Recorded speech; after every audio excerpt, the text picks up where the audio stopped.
Okay, let's switch over to your thing, basketball. Uh, how would you describe where this program is going into October this year?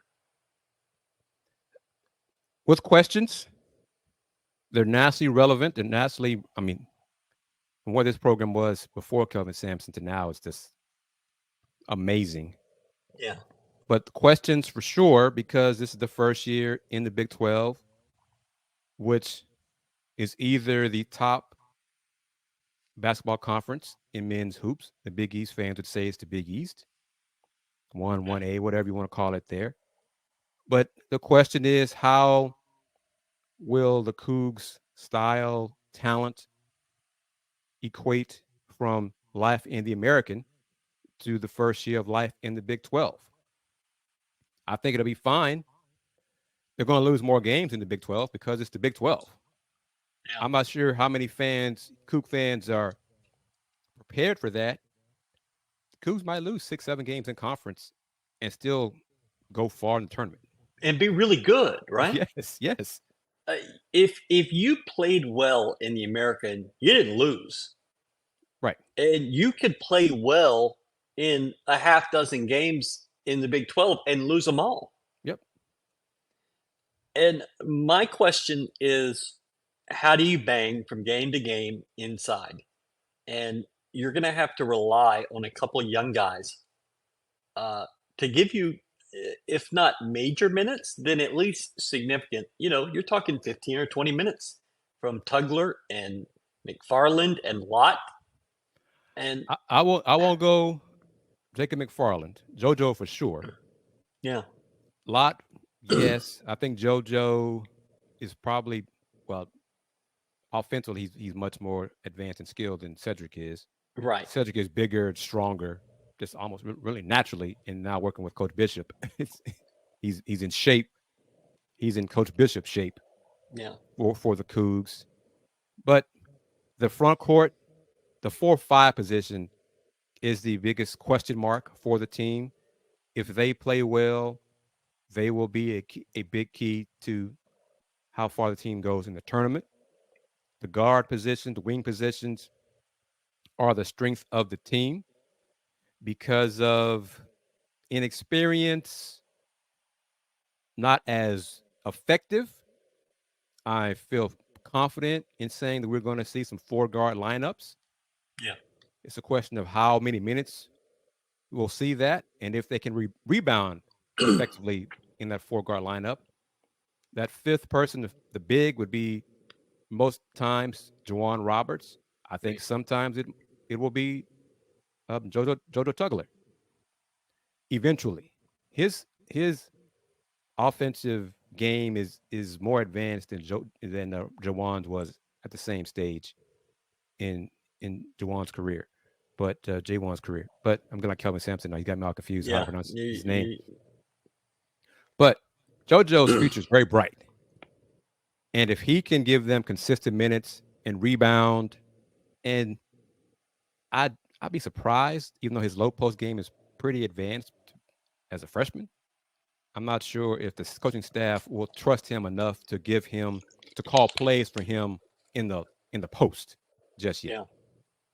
I think part of the reason you have the non-conference schedule you do is for the youth of this team Mhm. and for JoJo and said to get that experience and to have some success Yes. because they're going to get the hell beat out of them in the Big 12. Yes. And I mean, like JoJo goes from being the best player he ever saw in a gym, Hmm. right, to routinely not being the best five in the building. And I mean, he's just going to get the hell beat out of him. I am fascinated to see Jawan Roberts at the level he's at now, back at the four where he belongs. Yes. And if JV Air Francis and Tugler and those guys can get it done at the five, what Juwan can do at the four. And you know this, you have been there. I have a bit of a relationship with him, Hmm. and I love the guy. I like. Personally, he just makes me laugh, and I think he's a hard worker, and I Mhm. really believe he's like the ultimate teammate. And I really want to see what he can do. And for him, this is a level of basketball he's never been around or he's never played Right. in the Big 12. And y- Jamal played against these type of guys growing up. Juwan got it for a year or so in Killeen, but really it wasn't his life. And so I am fascinated to see what happens with that.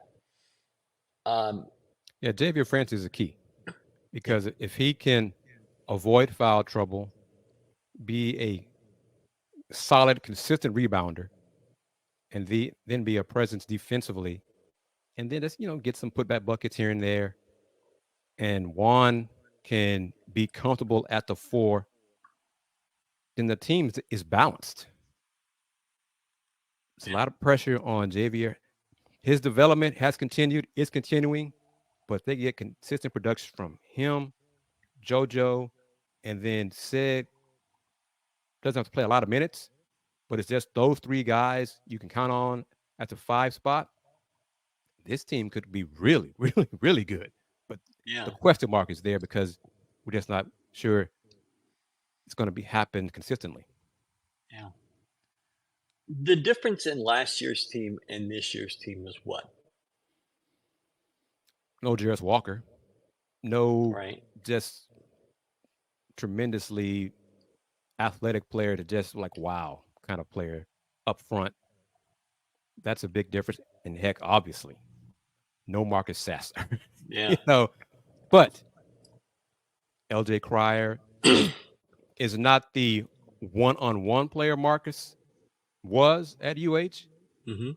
LJ is probably a better three-point shooter. Consistently, Marcus can get he could get hot, but LJ percentage-wise is a better shooter, and range is similar. Marcus took a few deeper shots, but LJ's more consistent three-point shooter. Damian Dunn is a guy who can score in different ways. He's Emmanuel going to go to the Sharp, line, he's going to yes, get to the line and be physical. And that's something I think last year's team did not have yes, and they is that needed that. Yeah, physicality. And Marcus and Jairus were a certain kind of basketball, and you're going to get a certain kind of basketball otherwise this year. hmm And you're going to need that in this league. yes.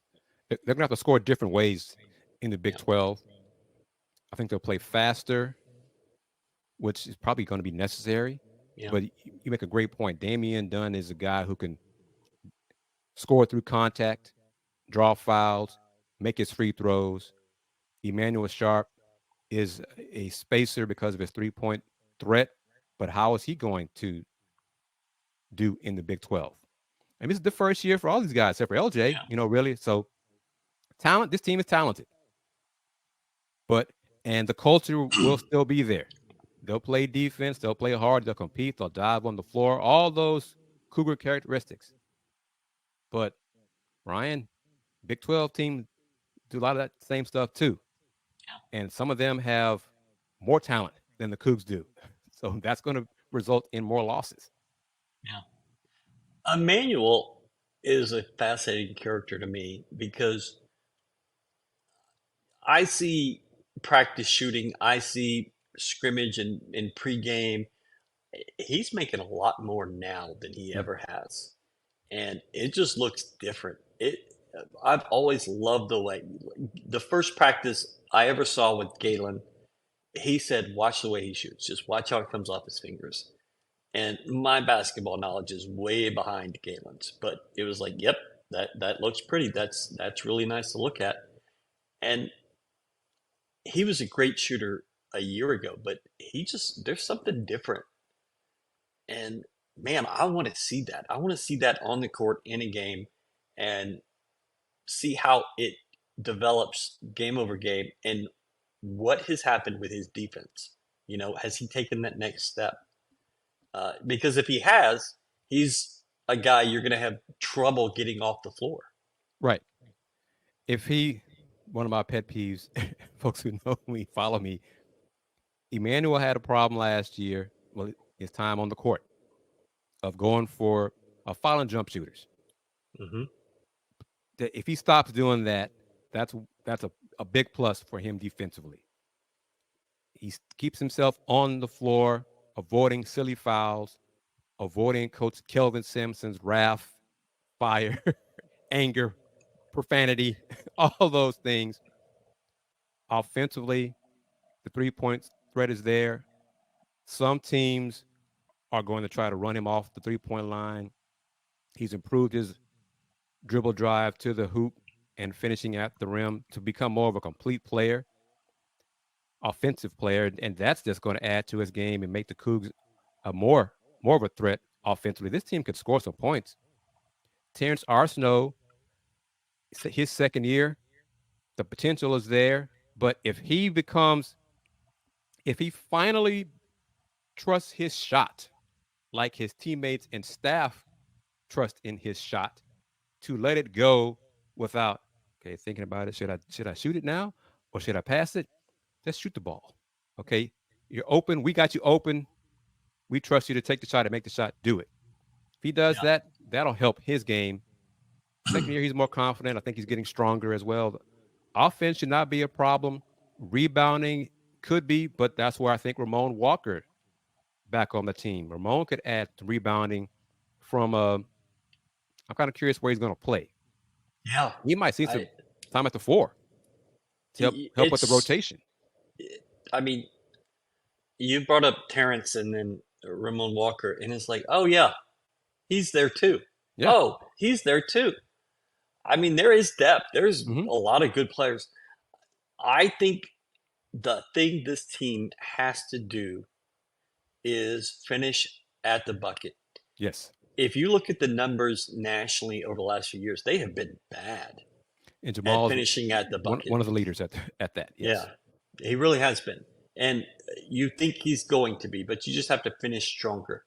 And if they can, I mean, you're talking like a 5 to 8%. If you can just be a little better Yeah. at the bucket, that's going to make a huge difference in this league.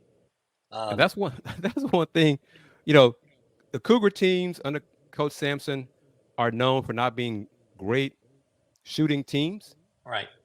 but they rebound so well. But one of the issues, not they're not being a great shooting team percentage wise, is they struggle to finish at the rim. Yeah. That is a big problem. If they finish better at the rim, their overall team percentage will go up. And then you'll be like, well, maybe they don't shoot as badly as we thought or as they used to. Well, they're finally scoring at a high clip at the basket. Yeah. So there's a lot to look forward to. I mean, it's right around the corner. Yep. You've got the exhibition on the 29th and then 28th. 28th. Saturday 28th. I'm 28th. Yep. sorry, the 28th. And then 9 days later, you play a game, Yep. the November the 6th against ULM to open the year. Um, I'm ready. I think you're ready. Oh yes, for sure. I'm ready to see what it looks like Mm-hmm. and how it looks in the Big 12. I have flights booked to Ames, Iowa, and Oh. Provo, Utah in January. And I am not a snow person. I am not a, that is not me. And, that might be the end for me, I but gotta ask you a question. yeah. What airlines flies to Ames, Iowa?